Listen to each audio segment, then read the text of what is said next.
جی السلام علیکم ورحمۃ اللہ وبرکاتہ. جی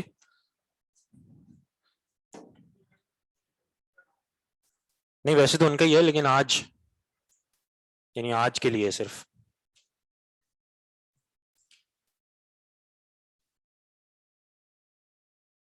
اجازت ہے.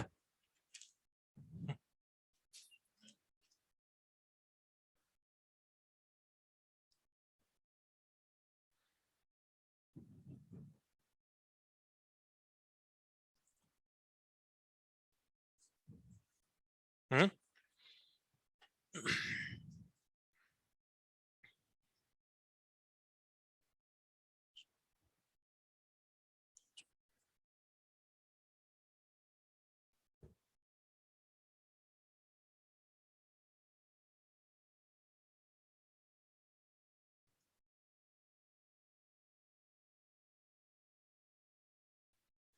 جی پڑھیں. عدد غسل الرجلين عن أبي حية الوادعي قال رأيت عليا توضأ فغسل كفيه ثلاثا وتمضمض فاستنشق ثلاثا وغسل وجهه ثلاثا وذراعيه ثلاثا ومسح برأسه وغسل رجليه ثلاثا ثم قال هذا وضوء رسول الله صلى الله عليه صلی وسلم. اللہ علیہ وسلم.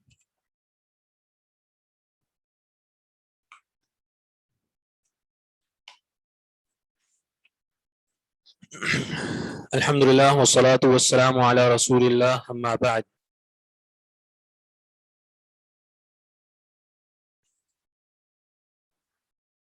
عدد غسل الرجلین، پاؤں کو دھونے کی تعداد کے بارے میں.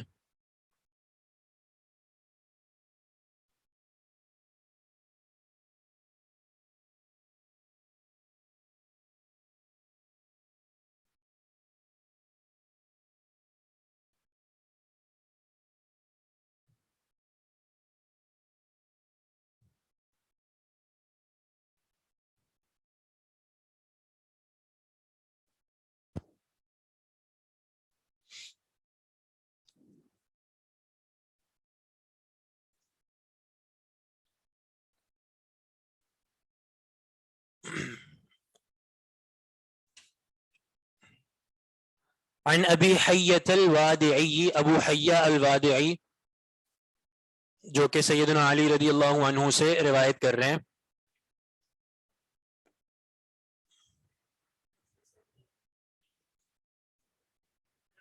جی 115.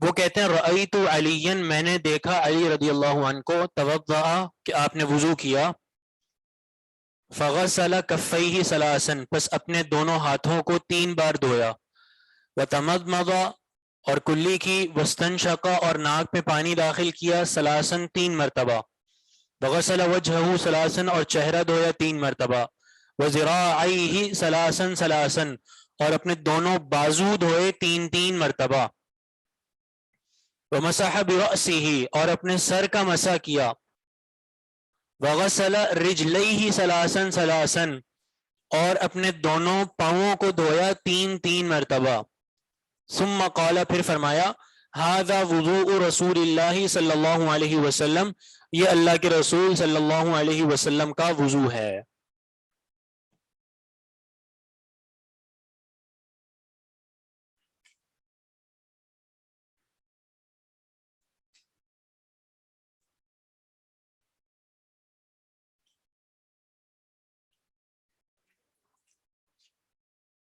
جی جی ہاں.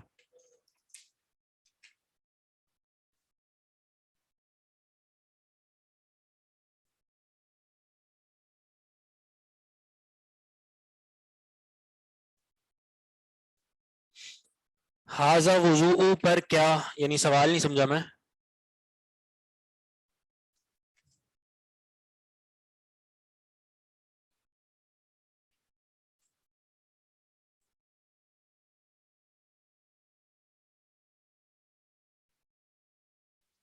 ہاں ضمہ ہاذا وضوء ضمہ آ رہا ہے کیونکہ مبتدا خبر ہے، ہاذا مبتدا ہے اور وضوء رسول اللہ صلی اللہ علیہ وسلم یہ پورا جملہ اس کی خبر ہے، مضاف مضاف الیہ مل کر، یعنی وضوء مضاف ہوگا اور رسول مضاف الیہ کے ساتھ ساتھ اگلے کے لیے مضاف بھی ہے کیونکہ رسول اللہ اللہ کے رسول، ٹھیک ہے، تو اس کو مضاف الیہ مضاف کہتے ہیں، اور لفظ اللہ رسول کا مضاف الیہ ہے، پھر رسول اپنے مضاف الیہ سے مل کر جو کہ وضو کا مضاف تھا، اور وضو اپنے مضاف الیہ سے مل کر یہ خبر بن جائے گی ہاذا کی۔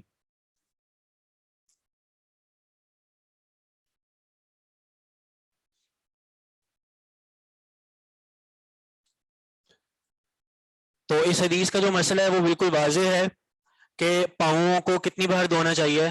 3 مرتبہ، جو کہ اتمام ہے، یعنی اس باغ کا نام بھی یہی ہے کہ یعنی وضو مکمل کیا جائے 3 مرتبہ۔ جی ہاں، ہاں دھونے کا جو پہلے ہی انہوں نے ذکر کر دیا کہ وہ واجب ہے۔ آگے پڑھیں جی۔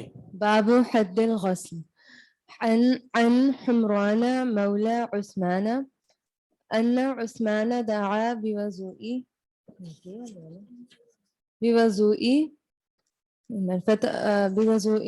فتوضأ فغسل كفيه 3 مرات ثم مزمز واستنشق ثم غسل وجهه 3 مرات ثم غسل يده اليمنى إلى المرفق 3 مرات ثم غسل يده اليسرى مثل ذلك ثم مسح برأسه ثم غسل رجله اليمنى إلى الكعبين 3 مرات ثم غسل رجله اليسرى مثل ذلك ثم قال رأيت رسول الله صلى الله عليه وسلم توضأ نحو وضوئي هذا ثم قال رسول الله صلى الله عليه وسلم من توضأ نحو وضوئي هذا ثم قام فركع ركعتين لا يحدث فيهما نفسه غفر له ما تقدم من ذنبه۔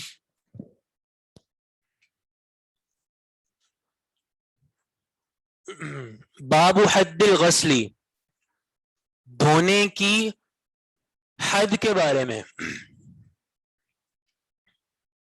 دھونے کی حد کے بارے میں کا مطلب یہ ہے کہ جو وضو میں پاؤں دھونے ہیں تو کہاں تک دھونے ہیں۔ تو اس کا مسئلہ بھی آپ کو جیسے کہ ہم پہلے بتا چکے ہیں جی، ہاں کہاں تک دھونے ہیں؟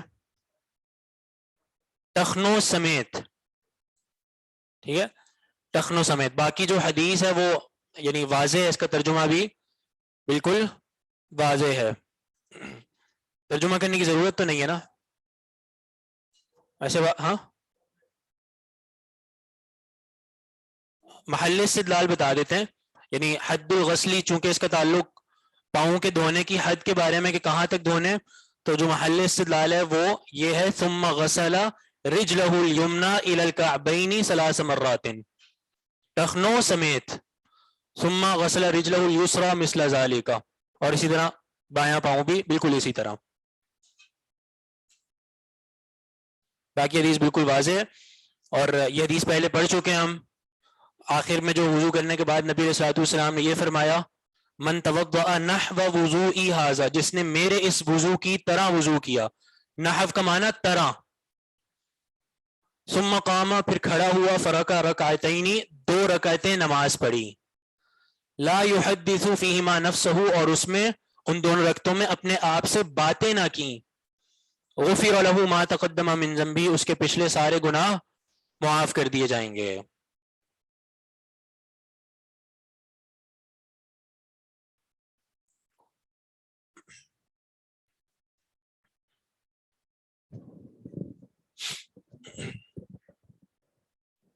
عن عبید بن ایک منٹ رکیے گا، 115 حدیث کے نیچے بک میں اسنادہ ضعیف لکھا ہوا ہے، ایسے ہی ہے جی؟ آپ کے جو کورس کی کتاب ہے نا اس میں صحیح لکھا ہوا ہے، یعنی صحیح کا مطلب ہے کہ علامہ البانی نے اس کو صحیح کہا ہے، باقی کچھ محققین ہیں جنہوں نے ضعیف کا، جیسے شیخ زبیر علی زئی رحمہ اللہ، انہوں نے اس حدیث کو ضعیف کہا ہے، لیکن اس کا صحیح ہونا ہی بہتر ہے، جیسے علامہ البانی نے کہا ہے اس کا صحیح ہونا ہی بہتر ہے، کیونکہ ایک تو یہ کہ یعنی ایک تو ویسے ہی اس کی سند اگر دیکھی جائے تو وہ بھی دیگر کرائم کی وجہ سے صحیح ہو جاتی ہے، اور دوسرا یہ کہ یہ حدیث بار بار آئی ہے، مطلب بہت سی سندوں کے ساتھ آئی ہے، تو مانا اس کی تقویت جو ہے وہ ان ساری روایتوں سے مل کر بالکل درست اور ثابت ہے، تو لہٰذا اگر ایک سند ضعیف ہو بھی صحیح تو اس سے کوئی فرق نہیں پڑے گا، کیونکہ روایت بالکل ثابت ہے. جی جی ہاں بالکل صحیح ہے.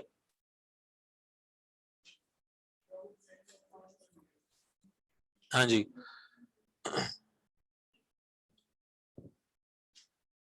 اور جو حدیث شیخ البانی نے ضعیف کہی تھی اس کے نیچے بک میں اسنادہ صحیح لکھا. ہاں وہی بات ہے کہ آپ کے پاس میرے خیال وہ اردو والی تحقیق ہے جس میں شیخ زبیر علی زئی رحمہ اللہ کا حکم ہے، تو میرا مشورہ یہ ہوگا کہ آپ کے پاس عربی کی کتاب ہونی چاہیے تاکہ جو ترجمہ ہم آپ کو بتائیں آپ اسی پہ فوکس کریں، جو سلیبس والی آپ کی کتاب ہے. بات وہی ہے جس کو علامہ البانی نے صحیح کہا تھا، یعنی علامہ البانی نے جس کو ضعیف کہا تھا شیخ زبیر علی زئی نے اس کو صحیح کہا ہے. پچھلی روایت جو آپ کے سلیبس والی کتاب میں اس کا صرف باب ذکر ہے، حدیث ذکر نہیں ہے. یہ غسل الرجلین بالیدین، ٹھیک ہے، اس حدیث کو شیخ زبیر علی زئی نے صحیح کہا ہے، لیکن وہاں پہ بہتر بات یہ ہے کہ وہ حدیث ضعیف ہے. ہاں علامہ البانی نے وہاں پہ ضعیف کہا ہے اور شیخ زبیر علی زئی نے صحیح کہا ہے، اور 115 حدیث کو شیخ البانی نے صحیح کہا ہے اور شیخ زبیر نے ضعیف کہا ہے.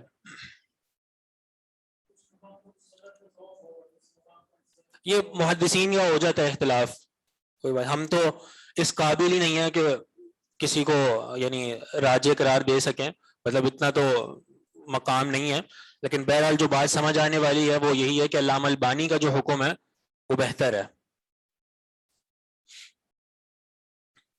یعنی یہاں پہ بات کر رہا ہوں میں، یہاں پہ بہتر ہے. ایک جگہ میں نے وہ ہماری کلاس میں ایک اور جگہ کلاس ہو رہی تھی تو وہاں پہ کسی نے یہ میرے سامنے کہہ دیا کہ شیخ زبیر علی زئی جو ہیں وہ علامہ البانی سے زیادہ بڑے محقق تھے. تو میں نے ان کو سمجھایا کہ میری یعنی جو معلومات ہیں وہ یہی ہے کہ جو علامہ البانی کا مقام ہے وہ اس صدی میں اور کسی محدث کو حاصل نہیں ہوا، اور بلکہ یہ بھی ذکر کیا جاتا ہے ان کے بارے میں کہ علامہ البانی نے حافظ ابن حجر کا دور زندہ کیا ہے، کیونکہ حافظ ابن حجر کے دور میں جو حدیث کا ایک عروج تھا علم حدیث کا حافظ ابن حجر کی وجہ سے، اس کے بعد سے لے کر علامہ البانی تک کوئی ایسا بڑا محقق نہیں آیا، ٹھیک ہے، جس نے کوئی بہت بڑا کام کیا ہو. وہ کام علامہ البانی سے اللہ تعالیٰ نے لیا، جو انہوں نے کتابیں لکھی ہیں، سلسلہ صحیحہ، سلسلہ ضعیفہ، صحیح الجامع الصغیر اور دیگر تمام کتب کی جو انہوں نے تحقیق کی ہے، تو یہ کام اللہ تعالیٰ نے یعنی علامہ البانی سے لیا. اسی لیے کہا جاتا ہے کہ انہوں نے ابن حجر کا دور زندہ کیا، اور بعد میں جو آنے والے محققین ہیں نا علامہ البانی کے بعد، وہ سب بھی علامہ البانی سے ہی زیادہ تر انسپائر ہو کے آئے ہیں، ٹھیک ہے، یعنی علامہ البانی نے اصل وہ بیج بویا ہے جو اس کو بعد میں ہم سب استعمال کر رہے ہیں. تو یعنی جزوی مسائل میں آپ کہہ سکتے ہیں کہ علامہ البانی سے کہیں غلطی ہوئی یا شیخ زبیر نے صحیح کہا ہے، لیکن اگر عمومی آپ دیکھیں مسئلہ تو علامہ البانی کے قد کا محدث میرا نہیں خیال کہ اس صدی میں کوئی ہوگا، واللہ عالم. ہاں تو میں بتا رہا تھا کہ میں نے ایک بات کر دی کہیں. جی جی ہاں جی جی ہاں میں بتا رہا تھا کہ بات میں نے کہیں ذکر کر دی تو انہوں نے اس کا غلط مطلب لے کے وہاں مشہور کر دیا کہ جی دیکھو انہوں نے جو ہے وہ تنقیص کی ہے انہوں نے شیخ زبیر کی، نعوذ باللہ. تو ایسا بالکل معاملہ نہیں ہے، دونوں ہی پائے کے اور چوٹی کے محدثین ہیں، مطلب ان کا یعنی نام لیتے ہوئے ہماری تو پلکیں جھک جانی چاہیے. لیکن بات یہ ہے کہ علامہ البانی جو ہے وہ ظاہر سی بات ہے ان کا ایک الگ مقام ہے. آپ کیا کہہ رہے تھے؟ شاہ صاحب کا ذکر کر رہے تھے. جی وہ ایک قصہ ملتا ہے کہ یعنی حج میں ایک جگہ ساتھ تھے تو کچھ طلبہ نے علامہ البانی سے بہت سارے سوالات کیے تو وہ علامہ البانی تنگ آ گئے, تو انہوں نے پھر یعنی ایک دو سوال کا ان سے شاید جو میں نے سنا وہ یہ کہ ان کا جواب جو ہے وہ طلبہ کو صحیح طور پہ سمجھ نہیں آیا, تو علامہ البانی نے اس حج میں شیخ بدی الدین شاہ راشدی بھی موجود تھے, تو انہوں نے شاہ صاحب کی طرف بھیجا کہ آپ لوگ نہ جا کے ان سے پوچھیں, تو جو شاہ صاحب کے جواب تھے اس سے طلبہ کو تشفی ہو گئی کہ واقعتاً ایسا یعنی یہ جواب صحیح ہے, بہتر ہے. بات وہی ہے جزوی مسائل میں یعنی ممکن ہے اس طرح بالکل.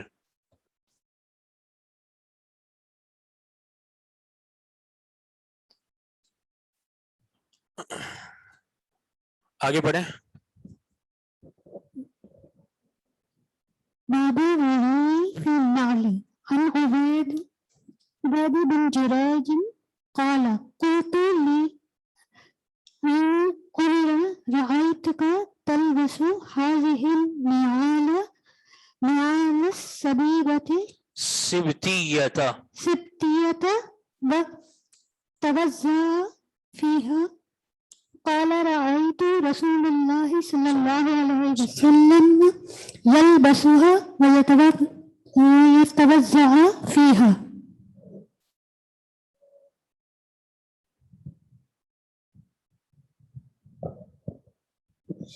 فرکع کا مطلب فرکع رکعتین کا مطلب ہے 2 رکعتیں نماز پڑھی,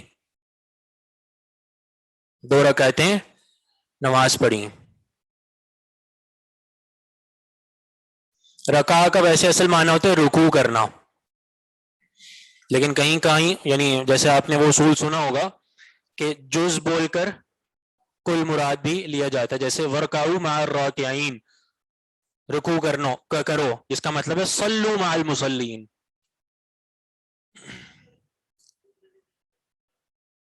جی ہاں, سجدہ بھی استعمال ہوتا ہے, من سجد سجدتین, اس کا معنی بھی رکعت ہے.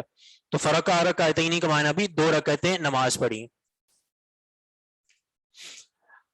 یہ جو باب پڑھے باب الوضوء فی النعل, وضو کرنا فی النعل کسے کہتے ہیں؟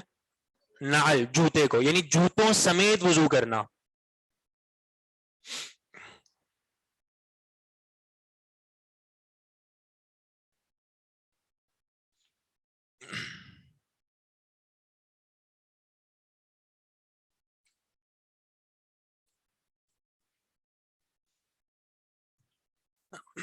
کبھی آپ نے کیا جوتوں سمیت وضو, یعنی جوتے پہن کے پاؤں دھوئے ہوں؟ جی کیے, صحیح ہے. جی حدیث پڑھتے ہیں پھر اس کے بعد اس پہ بات کرتے ہیں.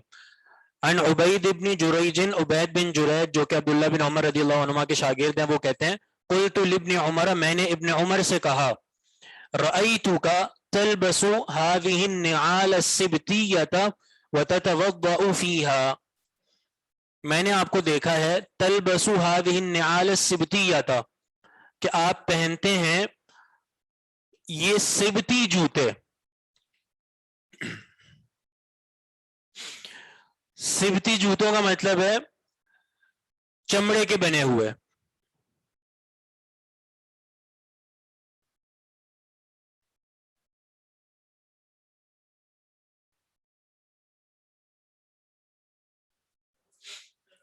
جی سبتیہ یعنی النعال سبتیہ کا پھر ترجمہ ہم کریں گے چمڑے کے بنے ہوئے جوتے.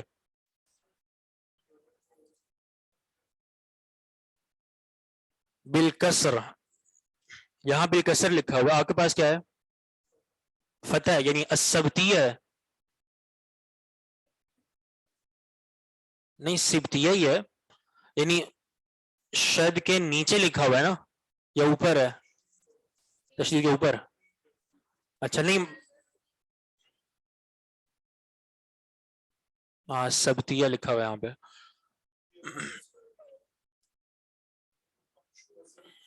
ٹھیک ہے, مشہور جو ہے اس میں قرات وہ بالکسر ہے, بکسر السین, السبتیہ. اچھا السبتیہ جیسے میں نے معنی بتایا, النعال السبتیہ یعنی چمڑے کے بنے ہوئے جوتے. سبت جو ہے نا یہ سبتیہ یہ نکلا ہے سبت سے, یعنی سین با تا،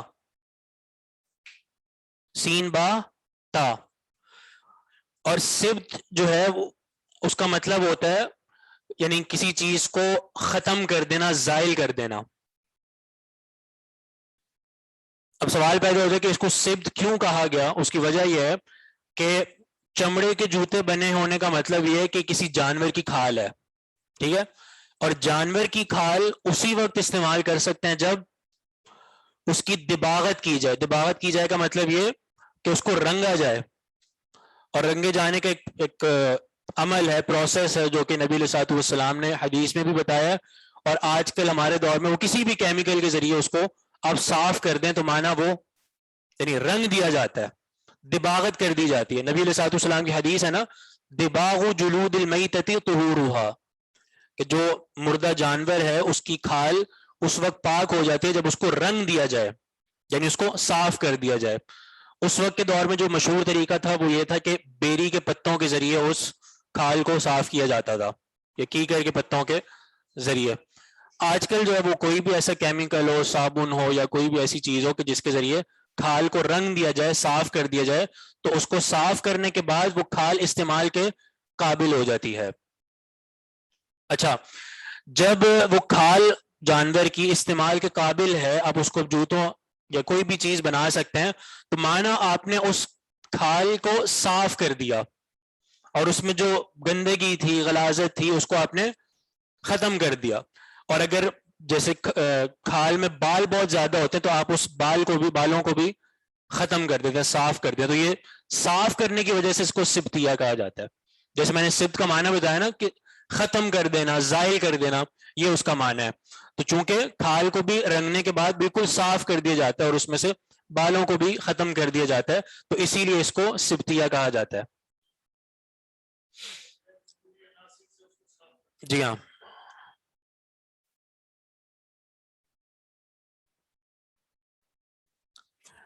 عبید بن جرید کس کے شاگرد تھے؟ عبداللہ بن عمر، جو کہ لکھا ہوا ہے. یعنی عبید بن جرید عبداللہ بن عمر سے سوال کر رہے ہیں.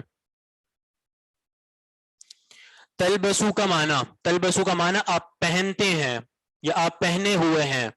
انہوں نے کہا رأیتو کا تلبسو، میں نے آپ کو دیکھا کہ آپ نے پہنے ہوئے ہیں. ہذہ النعال السبتیۃ، یہ چمڑے کے بنے ہوئے جوتے. السبتیہ گرامر کے لحاظ سے کیا ہے؟ السبتیہ یہ النعال کی صفت ہے. النعال موصوف ہے اور السبتیۃ صفت ہے. سوال پیدا ہوتا ہے کہ موصوف صفت میں مطابقت ہوتی ہے.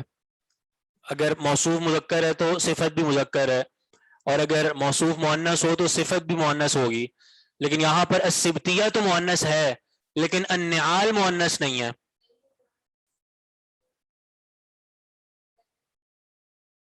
غیر کیا؟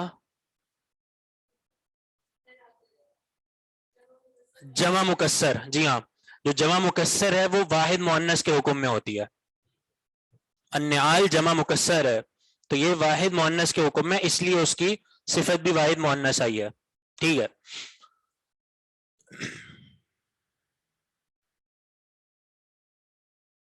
تو یہ تو بہت آسان سا اصول ہے. میں بھی بلکہ بورڈ پہ دیکھ رہا تھا آپ لوگ تو بہت ایڈوانس لیول کی نحو پڑھ رہے ہیں. ما ادمر عاملہ علی شریطۃ التفسیر پڑھ رہے ہیں آپ لوگ.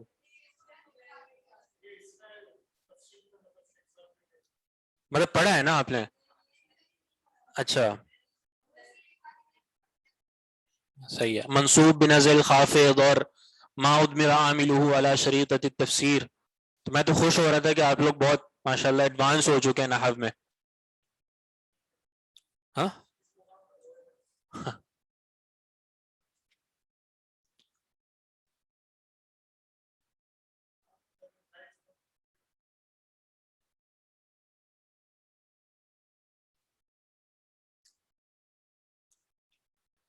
غیر عاقل کی جمع کی صفت کے لیے مؤنث آتا ہے. یہ اصول یہ ہے کہ جمع مکسر واحد مؤنث کے حکم میں ہے.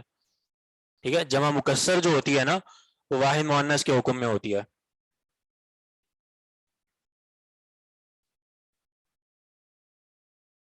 اب یہ نعال جمع مکسر ہے، اس کی واحد آتی ہے نعل. تو جمع مکسر جانتے ہیں نا کیا ہوتا ہے؟ کہ واحد سے جمع بناتے ہوئے نہیں ٹوٹ جاتی ہے. مکسر مطلب ٹوٹ گئی، یعنی واحد والی بنا، واحد والی ترتیب ٹوٹ گئی. جیسے رجل سے رجال، واحد میں را جیم لام اس طرح ترتیب تھی نا، تو جب جمع بنائی رجال تو ترتیب ٹوٹ گئی، را جیم اور پھر الف، یہ الف بیچ میں آ گیا مطلب ترتیب ٹوٹ گئی. تو یہ جمع مکسر ہوتی ہے جو کہ واحد مؤنث کے حکم میں ہوتی ہے. مثال آپ لوگ پڑھتے ہیں قامت الرجال، اب قامت یہ واحد مؤنث کا صیغہ ہے، ٹھیک ہے. الرجال مطلب ہے تو مذکر نا، یعنی بندے لوگ، لیکن صیغہ کون سا آ رہا ہے اس کے لیے مؤنث کا. وجہ کیا ہے کہ جمع مکسر ہے، اور جمع مکسر واحد مؤنث کے حکم میں ہے. اچھا ترجمہ پڑھ لیں پہلے. رأیتو کا میں آپ کو دیکھ رہا ہوں، یعنی عبید بن جریج نے عبداللہ بن عمر سے کہا کہ میں آپ کو دیکھتا ہوں، میں نے آپ کو دیکھا ہے. تلبسو هذه النعال السبتیہ، کہ آپ نے پہنے ہوئے ہیں یہ چمڑے کے بنے ہوئے جوتے. وتتوضؤ فیها، اور آپ وضو کر رہے ہیں ان میں. مطلب حیران ہو کے انہوں نے پوچھا کہ میں تو یہ دیکھ رہا ہوں، ہم جو وضو کرتے ہیں وہ تو یعنی جب پاؤں کو دھو لیتے ہیں یا زیادہ سے زیادہ جب موزے پہنے ہو تو مسح کر لیتے ہیں، لیکن میں نے آپ کو دیکھا کہ آپ نے جوتوں سمیت ہی پاؤں دھو لیے، تو یہ معاملہ کیا ہے؟ تو قال عبداللہ بن عمر نے جواب دیا رأیت رسول اللہ صلی اللہ علیہ وسلم یلبسوها، میں نے اللہ کے رسول صلی اللہ علیہ وسلم کو دیکھا یلبسوها کہ انہوں نے یہ جوتے پہنے، وَيَتَوَضَّأُ فِيهَا، اور انہوں نے بھی اس پہ وضو کیا.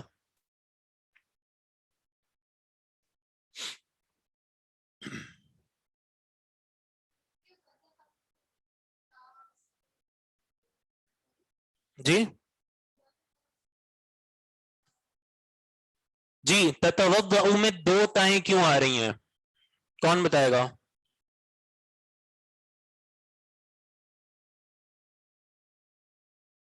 تو کیا ہونا چاہیے؟ توضأ.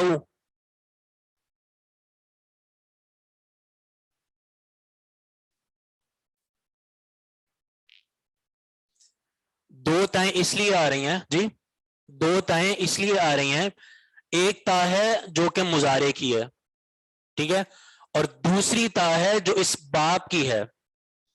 یہ باب ہے تفاعل، تفاعل یتفاعل، اور باب تفاعل میں تا آتی ہے. یتفاعل، یتفاعل میں آپ جو تا دیکھ رہے ہیں، پھر اسی یتفاعل سے جب حاضر کا صیغہ بنائیں گے تو اس میں تا آئے گی، تتفاعل. بالکل اسی طرح تتوضأ، تو ایک تا ہو گئی جو کہ مخاطب کی ہے، یعنی مضارع کی علامت ہے مخاطب کی، اور دوسری تا جو کہ اس باب کی ہے، باب تفاعل کی. اس کی ماضی میں ایک ہی تا آتی ہے، توضأ.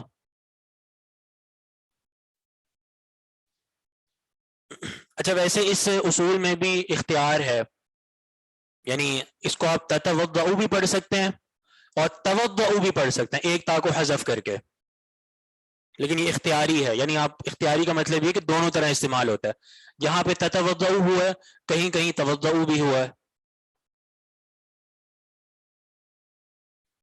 اوپر جو حدیث آپ نے پڑھی ہے اس میں بھی حذف ہوئی ہے من توضأ، کیا خیال ہے؟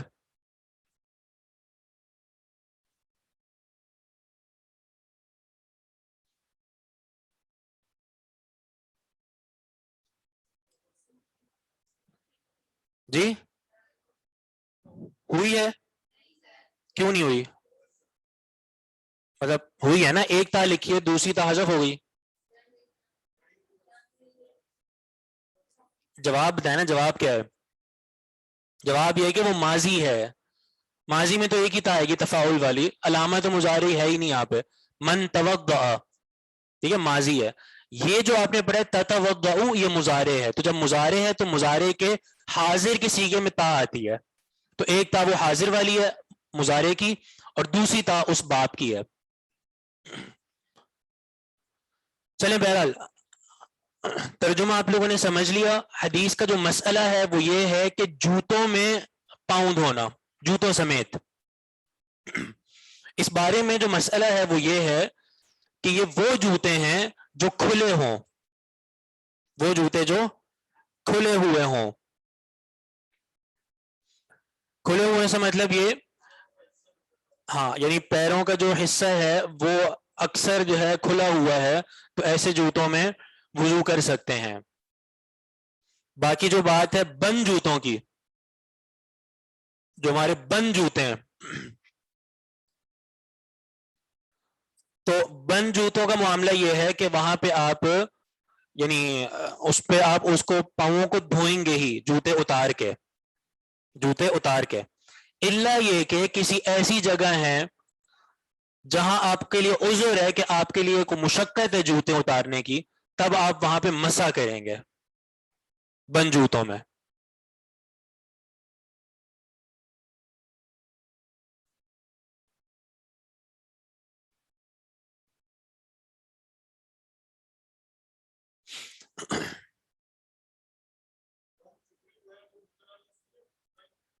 جی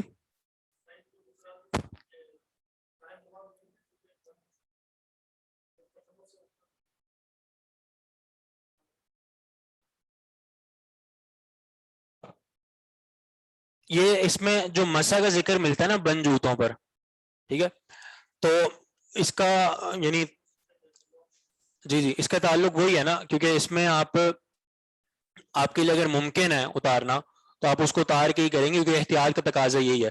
کیونکہ خفین کے لیے تو واضح حدیث موجود ہے نا، کیونکہ نبی صلی اللہ علیہ وسلم نے اس میں اجازت دی ہے. جو بند جوتے ہیں اس میں آپ کا معاملہ یہی ہے کہ آپ اس کو اتار کے پاؤں دھوئیں گے. کوئی مشقت والا معاملہ ہے، کوئی عذر ہے، تب آپ وہاں پہ مسح کر لیں. بہت سخت سردی ہے یا کوئی اس طرح کا معاملہ ہے، تب آپ مسح کر سکتے ہیں. تو یہ تھوڑا سا فرق ہے ان دونوں میں.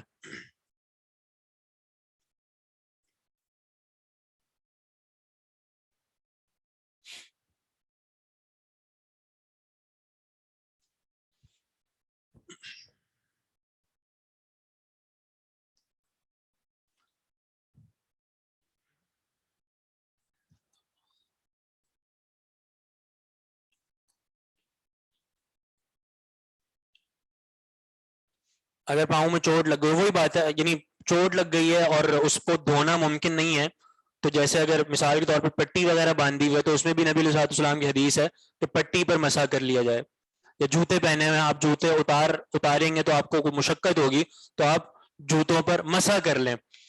تو یہاں جو جوتوں کے ساتھ پاؤں دھونے کا ذکر ہے نا، تو یہ بات وہی ہے جو میں نے آپ کو بتایا ہے کہ یہ وہ جوتے جو چپل نما ہے، چپل کی طرح، جوتیوں کی طرح کھلے ہوئے، جیسے وہ کینچی چپل جو بولتے ہیں جس کو ہم، اس طرح کی کوئی چیز ہے تو آپ اس میں پاؤں کو دھو سکتے ہیں.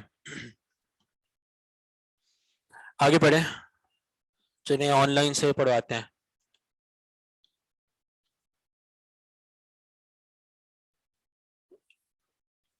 جی پڑھیں آپ.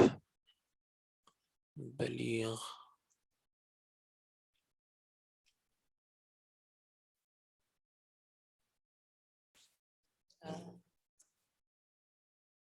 عن جرير بن عبد الله أنه توضأ ومسح على خفيه فقيل له أتمسح؟ فقال قد رأيت رسول الله صلى الله عليه وسلم يمسح. وكان أصحاب عبد الله يعجبهم قول جرير، وكان إسلام جرير قبل موت النبي صلى الله عليه وسلم بيسير.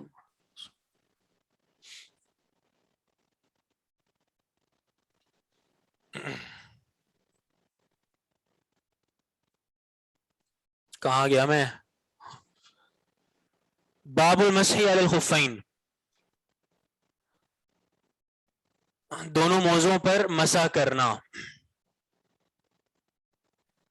اچھا ایک سوال ہے کہ مسجد میں بھی ہم نے دیکھا بعض لوگ نماز پڑھتے ہیں مسجد میں، یعنی اگر تو یہ سوال ہے اس کا تعلق ہے کہ جوتوں کے سمیت نماز پڑھنا، ٹھیک ہے، تو یہ بات تو بالکل ثابت ہے کہ نبی علیہ الصلوۃ والسلام نے جوتوں کے سمیت نماز بھی پڑھی ہے، جوتوں کے سمیت نماز بھی پڑھی ہے. نبی علیہ الصلوۃ والسلام نماز پڑھ رہے تھے اور وہ آپ حدیث معروف جانتے ہیں کہ جوتے اتار دیے نماز کے دوران، وہ جبریل نے بتایا تھا کہ گندگی لگی ہوئی ہے، تو مانا جوتوں سمیت آپ نماز پڑھا کرتے تھے مسجد میں. تو اس کا تعلق اس مسجد سے ہے جو کہ نبی علیہ الصلوۃ والسلام کے دور میں تھی. وہ کیا معاملہ تھا اس مسجد کا کہ وہ مٹی کی تھی، کچی زمین ہے، تو ایسی زمین پہ آپ جوتوں سمیت نماز پڑھیں گے، ظاہر سی بات ہے پڑھ سکتے ہیں. تو بالکل اگر آپ کسی ایسی جگہ پہ ہیں, باہر کہیں ہیں, تو آپ جوتوں سمیت نماز پڑھیں گے. ایک طریقہ ہم نے دیکھا ہے کہ جیسے ہم قبرستان جاتے ہیں نا نماز جنازہ کے لیے, یا کوئی اس طرح کا معاملہ ہو کہ آپ نے قبرستان جا کے نماز جنازہ پڑھنی ہے, تو وہاں جاتے ہیں. اب ظاہر ہے وہاں مٹی ہوتی ہے تو اب جوتے نہیں اتار سکتے, اور کچھ لوگوں کا موقف ہوتا ہے کہ بھئی جوتوں میں نماز نہیں ہوتی, تو وہ پھنس جاتے ہیں وہاں پہ. وہ کیا کرتے ہیں کہ جوتے سے پاؤں نکال کے نا اوپر پاؤں رکھ دیتے ہیں. فائدہ کیا ہوا اس بات کا؟ جوتے تو نیچے ہی ہے نا آپ کے. یا تو ہو کہ آپ کا اگر موقف ہے تو پورے جوتے اتارو اور زمین پہ پاؤں رکھو, تب بات بنے. یہ کیا بات ہوئی, آپ نے جوتے اتارے اور وہ پاؤں اندر سے نکال کے نا جوتے کے اوپر پاؤں رکھ دیا. کوئی فائدہ نہیں ہے اس کا. آپ پہنے رکھو, آپ نے اس میں کون سا کوئی آپ نے کوئی بہت بڑا کام کر دیا کہ اندر سے پاؤں نکال کے اوپر رکھ دیا. تو مانا جوتوں میں نماز بالکل پڑھی جا سکتی ہے. لیکن جیسے آج کل کی مساجد ہیں جن میں ٹائلز وغیرہ لگی ہوئی ہیں, جدت والا معاملہ, تو یہاں پہ ظاہر جوتے پہننا روا نہیں ہوگا. یہاں پہ آپ جوتوں کے بغیر ہی نماز پڑھیں گے. جی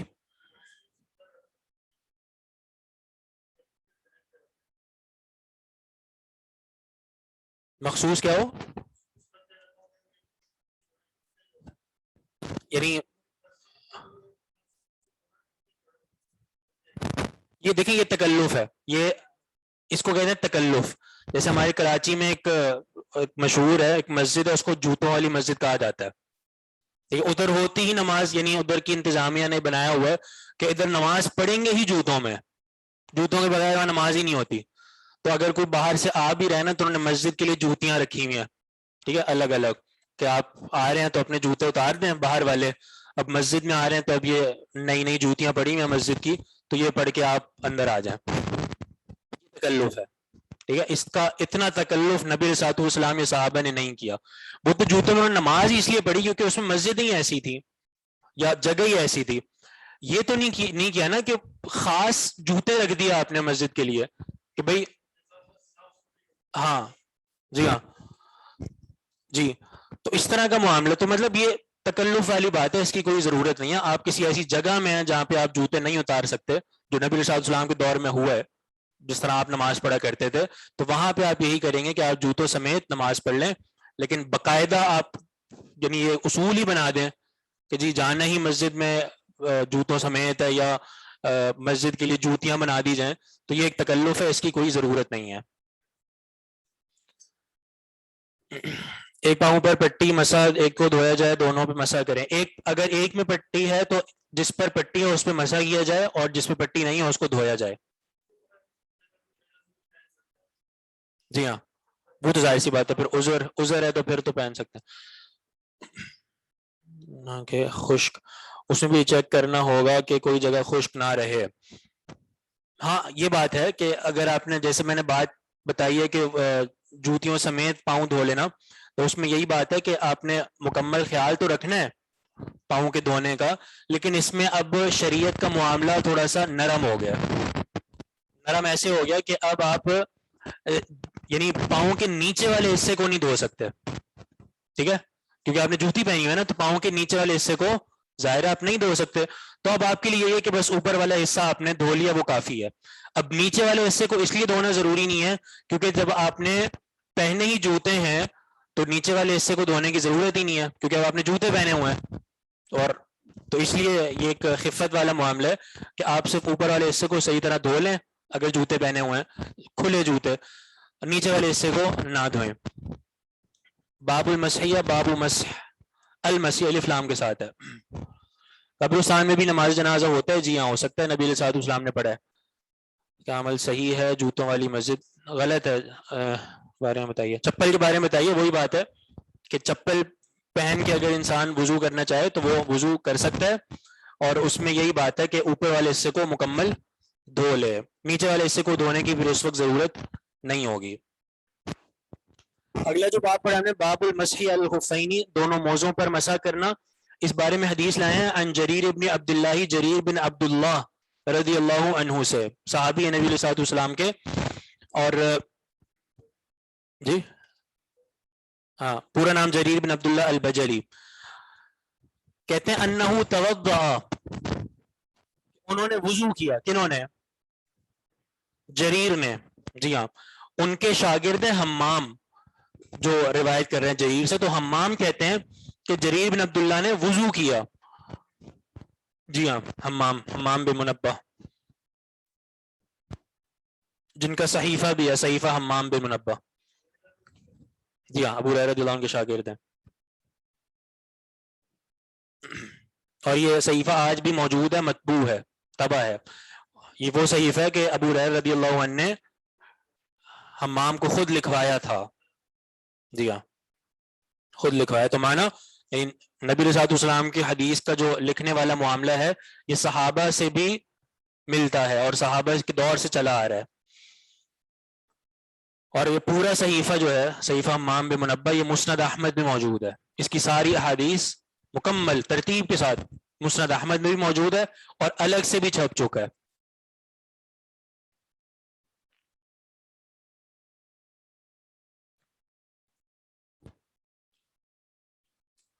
ریپیٹ کرتے ہیں. میں یہ بتا رہا تھا جو سند میں جریر بن عبداللہ کے شاگرد ہیں حمام بن منبہ، ان کی بات بتا رہا تھا کہ یہ ابو ہریرہ رضی اللہ عنہ کے خاص شاگرد تھے اور سیدنا ابو ہریرہ رضی اللہ عنہ نے ان کو احادیث لکھوائی تھیں باقاعدہ ایک کتاب کی شکل میں، جو صحیفہ حمام بن منبہ کے نام سے مشہور بھی ہے. اور یہ پوری کتاب اور صحیفہ چھپ بھی چکا ہے، مطبوع ہے یعنی. اور اس کے ساتھ ساتھ مسند احمد جو ہے اس میں بھی یہ ساری احادیث بالکل اسی ترتیب کے ساتھ موجود ہیں. تو حمام روایت کرتے ہیں اس حدیث میں جریر بن عبداللہ سے کہ انہو توضأ، کہ جریر نے وضو کیا، ومسح علی خفیہ، اور اپنے دونوں موزوں پر مسح کیا. فقیل لہ اتمسح، کیا آپ مسح کر رہے ہیں؟ یعنی سوال کرنے کا مقصد ایک حیرت کا اظہار کرنا کہ مسح کیوں کر رہے ہیں. ہاں، فقال، تو جریر نے کہا قد رأیت رسول اللہ صلی اللہ علیہ وسلم یمسح، میں نے اللہ کے رسول صلی اللہ علیہ وسلم کو دیکھا ہے مسح کرتے ہوئے موزوں پر.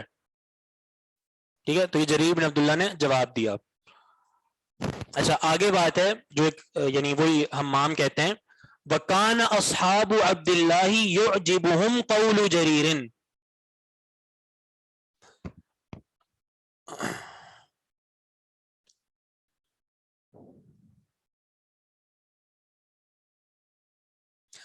عبداللہ کے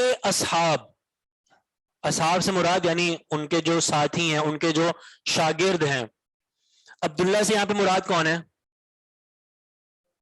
عبداللہ بن مسعود. کیا اصول ہے اگر حدیث میں صرف عبداللہ لکھا ہو؟ جی ہاں، حدیث میں اگر حدیث کی کتاب میں اگر صرف عبداللہ لکھا ہو تو اس سے مراد عبداللہ بن مسعود ہوتے ہیں.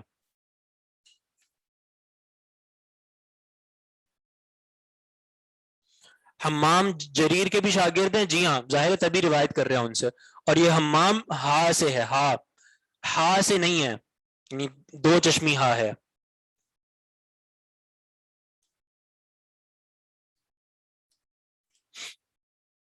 تو کہتے ہیں اصحاب عبداللہ جو ہیں یعنی عبداللہ بن مسعود رضی اللہ عنہ کے جو اصحاب ہیں، ان کے جو شاگرد ہیں، یعجبہم قول جریر، انہیں جریر کا قول پسند تھا.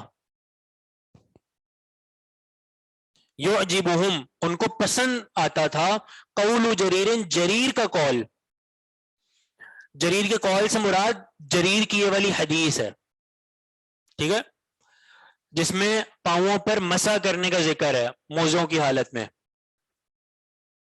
اچھا، عبداللہ بن مسعود رضی اللہ عنہ کے اصحاب کو جریر رضی اللہ عنہ کی یہ حدیث بہت پسند تھی. وجہ کہ آگے وہ آگے آ رہی ہے.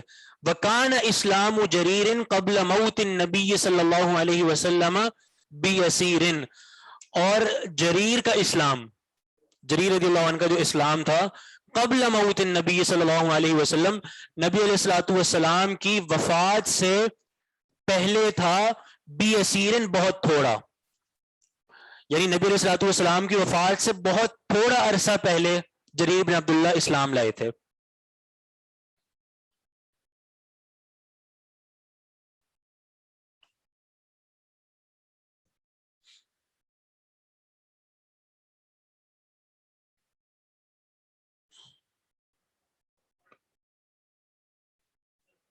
جی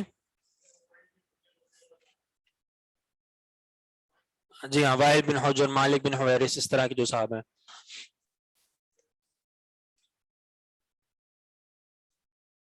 اچھا یہ والی بات تھوڑی سی سمجھنے والی ہے. ترجمہ سمجھ آ گیا حدیث کا؟ جی اچھا، یہ جو کہا گیا ہے کہ عبداللہ بن مسعود رضی اللہ عنہ کے شاگردوں کو جریر رضی اللہ عنہ کی یہ حدیث موضوع پر مسح کرنے والی بہت پسند تھی، اس کی وجہ یہ ہے کہ جریر بن عبداللہ نبی علیہ الصلوۃ والسلام کی وفات سے بہت تھوڑا عرصہ پہلے اسلام لائے تھے. صحیح ہے؟ اور یہ بھی صراحت کی گئی ہے کہ صرف 40 دن قبل، یعنی جریر بن عبداللہ صرف 40 دن قبل اسلام لائے تھے. اور بھی روایات ملتی ہیں لیکن ایک روایت یہ ہے کہ صرف 40 دن قبل جریر بن عبداللہ رضی اللہ عنہ اسلام لائے تھے. اچھا اس کا کیا مطلب ہے کہ نبی علیہ الصلوۃ والسلام کی وفات سے تھوڑا عرصہ پہلے اسلام لائے تھے اور موضوع پر مسح کرنے والی روایت بیان کر رہے ہیں، اس لیے ان کو یہ روایت بہت پسند تھی. وجہ کیا ہے؟ وجہ یہ ہے کہ نبی علیہ الصلوۃ والسلام سے بھی موضوع پر مسح کرنا ثابت ہے اور یہ منسوخ نہیں ہوا. صحیح ہے؟ اور سب سے بڑی بات یہ کہ جریر بن عبداللہ رضی اللہ عنہ کا جو اسلام تھا وہ سورہ مائدہ کے نزول کے بعد تھا. سورہ مائدہ کے نزول کے بعد تھا، اور سورہ مائدہ وہ سورت ہے جس میں وضو کا طریقہ بیان ہے، جس میں وضو کا طریقہ بیان ہے. اور اس طریقے میں اللہ تعالی نے کیا بتایا؟ فَاغْسِلُوا وُجُوهَكُمْ وَأَيْدِيَكُمْ إِلَى الْمَرَافِقِ وَامْسَحُوا بِرُؤُوسِكُمْ وَأَرْجُلَكُمْ إِلَى الْكَعْبَيْنِ، آخر میں کہ پاؤں کو دھو. صحیح ہے؟ تو سورہ مائدہ میں جو جہاں وضو کا طریقہ ہے وہاں پہ یہ بتایا گیا کہ پاؤں دھونے ہیں. سورہ مائدہ کا نزول پہلے ہو چکا، اور بعد میں جریر بن عبداللہ رضی اللہ عنہ اسلام قبول کرتے ہیں صرف 40 دن قبل، اور نبی علیہ الصلوۃ والسلام سے موضوع پر مسح کرنے کا ذکر کرتے ہیں. معنی کیا ہوا کہ قرآن کی جو آیت ہے جہاں پہ پاؤں کے دھونے کا ذکر ہے، اور جریر جو نبی علیہ الصلوۃ والسلام سے پاؤں پر موضوع کی حالت میں مسح کرنے کا ذکر کر رہے ہیں، ان دونوں میں کوئی تعارض نہیں ہے. ٹھیک ہے؟ ان دونوں میں کسی قسم کا کوئی تعارض نہیں ہے، بلکہ یہ اپنی اپنی جگہ پر ہیں. قرآن میں جہاں پاؤں کو دھونے کا ذکر ہے وہاں اس وقت ہے جب آپ نے موزے نہ پہنے ہو، اور جریر بن عبداللہ جو مسح کرنے کا ذکر کر رہے ہیں تو یہ اس وقت ہے جب آپ نے موزے پہنے ہو. تو معنی یہ بالکل اپنی اپنی جگہ بالکل درست ہے. تو ان لوگوں کی سوچ جنہوں نے موضوع پر مسح کرنے کا انکار کر دیا کہ موضوع پر مسح نہیں ہے بلکہ پاؤں کو صرف آپ نے دھونا ہی دھونا ہے، ان لوگوں کی سوچ کا یہاں پہ رد ہوگا. یہاں پر رد ہوگا کہ نبی علیہ الصلوۃ والسلام نے یعنی پاؤں پر یعنی موضوع کی حالت میں مسح بھی کیا، اور جریر بن عبداللہ اس حدیث کے راوی ہیں جو نبی علیہ الصلوۃ والسلام کی وفات سے کچھ ہی عرصہ قبل اسلام قبول کرتے ہیں اور سورہ مائدہ کے نزول کے بعد اسلام قبول کرتے ہیں.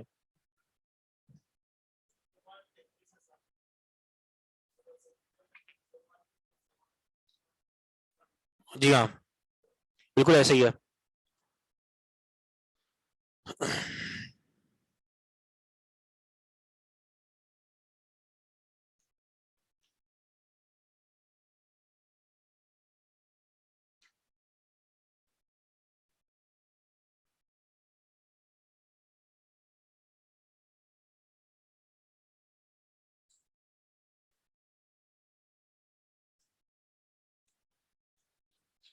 تو آپ کو بات سمجھ آئی ہے کہ جریر بن عبداللہ کی یہ بات اور یہ حدیث کیوں پسند تھی؟ جی ہاں، کیونکہ اس سے جو ہے نا وہ گمراہ نظریے کا انکار ہو جاتا ہے. گمراہ نظریہ، جی ہاں ہاں، اس نظریے کا انکار ہو جاتا ہے جو یہ کہتے ہیں کہ بھائی قرآن میں ہے نا یعنی ارجلکم کے پاؤں دھونے ہی دھونے ہیں، تو معنی سے پاؤں دھونے ہیں، کسی بھی طور پہ مسح نہیں ہے. تو جریر بن عبداللہ جو نبی علیہ الصلوۃ والسلام کی وفات سے کچھ ہی عرصہ اسلام قبول کرتے ہیں اور سورہ مائدہ جہاں پہ وضو کا طریقہ ہے اس کے بعد اسلام قبول کر رہے ہیں، وہ خود نبی علیہ الصلوۃ والسلام سے مسح کا ذکر کر رہے ہیں موضوع پر. تو معنی یہ بالکل ثابت ہے. اب یہ آپ کے سامنے دو انتہائیں ہیں. ایک شیعہ کی انتہا روافض جنہوں نے یعنی ہر حالت میں مسح کا کہا ہے، یعنی اگر آپ نے موزے نہیں بھی پہنے ہوئے تب بھی مسح ہے، اس کا بھی نبی صلی اللہ علیہ وسلم کی احادیث سے انکار ہو جاتا ہے کہ نبی صلی اللہ علیہ وسلم نے یعنی ویل للعاقب یا ویل للعقاب من النار، اس کا بھی انکار ہو جاتا ہے۔ اور دوسری انتہا ہے خوارج کی۔ خوارج نے کیا کہا؟ خوارج نے یہ کہا کہ ہر حالت میں پاؤں دھونے ہی دھونے ہیں، مسا وسا کوئی نہیں ہے۔ تو موضوع پر مسا بھی درست نہیں ہے کیونکہ قرآن میں اللہ تعالیٰ نے حکم بیان کیا وَأَرْجُلَكُمْ کہ پاؤں دھونے ہیں۔ تو یہ انتہا، اور اس انتہا کا جریر بن عبداللہ والی حدیث سے انکار ہو جاتا ہے۔ ٹھیک ہے، عبداللہ بن مسعود رضی اللہ عنہ کے بیٹے ہیں جریر، نہیں بیٹے نہیں ہیں، بیٹے نہیں ہیں۔ ویسے انہوں نے بات بیان کی ہے راوی نے کہ عبداللہ بن مسعود رضی اللہ عنہ کے جو شاگرد تھے، اصحاب تھے، ان کو جریر کی بات حدیث بہت پسند آتی تھی۔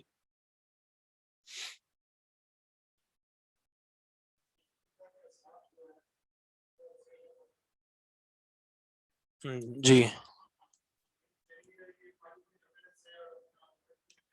جی ہاں، رفع الیدین والی حدیث۔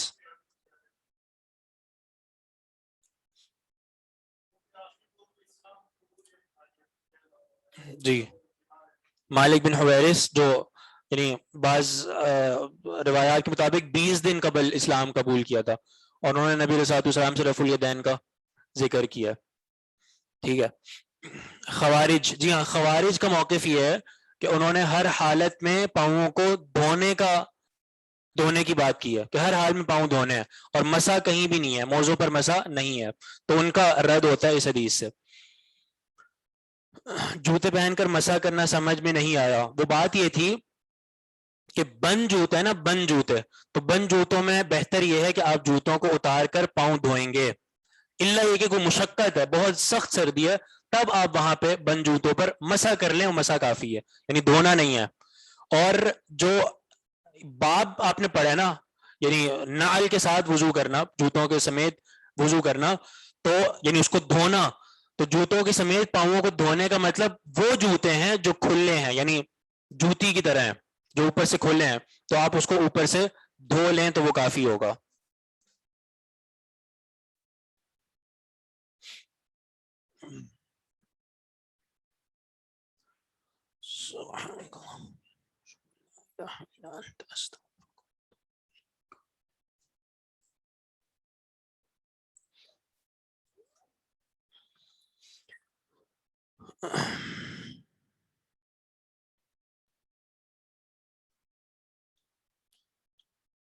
دھو کر پھر اتار کر نماز نہیں، اتارنا ضروری نہیں ہے، یعنی اگر آپ نے پہن کے نماز پڑھنا چاہ رہے ہیں تو پہن کے بھی پڑھ سکتے ہیں، اور اگر اتارنا ہے، مسجد میں جانا ہے، مصلی پہ کھڑے ہونا ہے تو اتار بھی سکتے ہیں، دونوں ٹھیک ہیں۔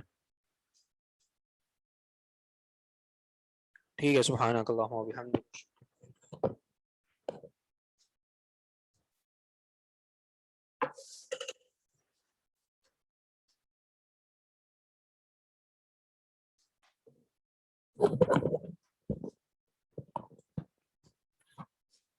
نحو کا مطلب پوچھا ہوا ہے، جو کہ حدیث میں من توضأ نحو وضوئی، تو نحو کا مطلب ہے طرح، جس نے میرے اس وضو کی طرح وضو کیا۔ جریر صحابی عبداللہ بن مسعود کے بیٹے نہیں ہیں، عبداللہ بن مسعود کے بیٹے نہیں ہیں۔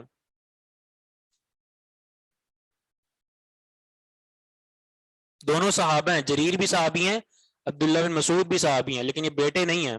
یہ ایک الگ سے ایک بات ذکر کی ہے کہ عبداللہ بن مسعود کے اصحاب کو یہ پسند آتی تھی حدیث۔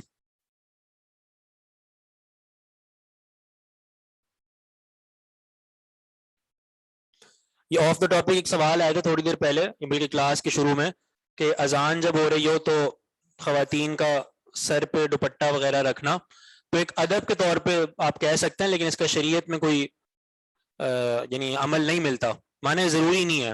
خواتین جیسے گھر میں ہوتی ہیں تو اذان ہوتی ہے تو دوپٹہ لے لیتی ہیں، وہ ضروری نہیں ہے۔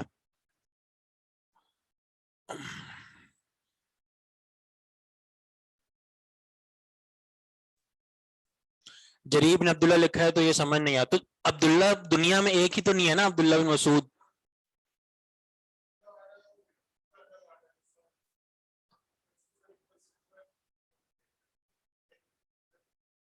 ہاں وَكَانَ أَصْحَابُ عَبْدِ اللَّهِ يُعْجِبُهُمْ قَوْلُ ابن جریر اس طرح ہے نا. ہاں شاید وہ اس وقت یعنی تلبس ہو رہا ہے لیکن یہ الگ الگ ہیں دونوں. قرآن پڑھتے وقت بھی, جی ہاں قرآن پڑھتے وقت بھی ضروری نہیں ہے, لیکن اگر ادب کے لیے آپ کرنا چاہ رہے ہیں تو کر سکتے ہیں. شریعت میں اس کا کوئی اس طرح کا ملتا نہیں ہے. وہ کہتے ہیں کہ جربین ایسے ہوں کہ 1 میل تک چلتا ہوں, یہ ایک ایسی شرط ہے جس کا شریعت سے کوئی تعلق نہیں ہے, تو مطلب ضروری بات نہیں ہے. چلیں انشاءاللہ اگلی کلاس میں پھر سوالات ہوں گے مزید. سبحانک اللہ.